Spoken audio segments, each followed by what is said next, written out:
लियो की एक IT company में नौकरी लगी थी।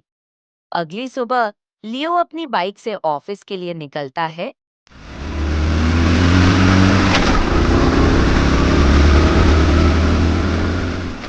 लियो बहुत खुश था ऑफिस जाते टाइम। उसका ऑफिस एक पुरानी बिल्डिंग में था जो लगभग 100 साल पुरानी थी। लियो ऑफिस पहुंच के ऑफिस की बिल्डिंग को बाहर से देखता है। ऑफिस में काम करने वालों की संख्या बहुत कम थी और लियो को अक्सर देर रात तक रुकना पड़ता था। एक दिन की बात है, लियो को देर रात एक प्रेजेंटेशन तैयार करनी थी। पूरी बिल्डिंग में सन्नाटा था। वह अपने डेस्क पर बैठा काम कर रहा था जब उसे लगा कि उसके पीछे कोई खड़ा है। तुरंत पलटकर देखा, लेकिन वहां कोई नहीं था। थोड़ी देर बाद लियो को महसूस हुआ कि उसके आसपास कोई परछाई सी आ जा रही है।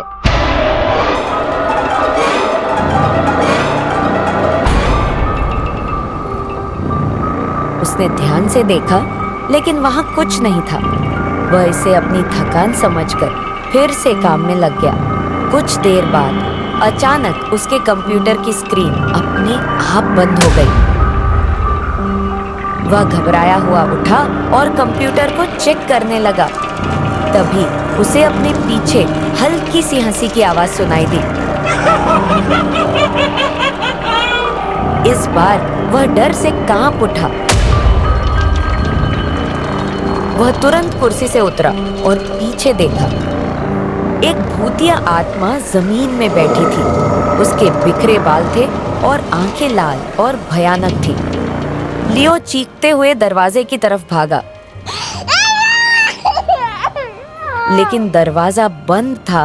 उस औरत ने एक ठंडी आवाज में कहा, यहाँ जो आता है वह हमेशा के लिए यही रहता है।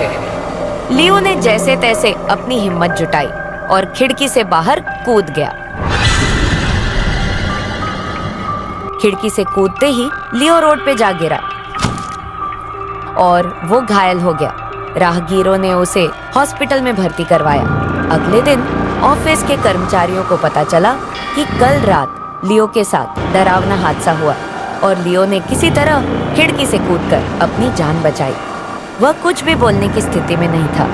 बाद में पता चला कि वह बिल्डिंग एक समय में अस्पताल हुआ करती थी और वहां एक नर्स की मौत रहस्यमय तरीके से हुई थी, जिसकी आत्मा आज भी उस बिल्डिंग में फंसी हुई है।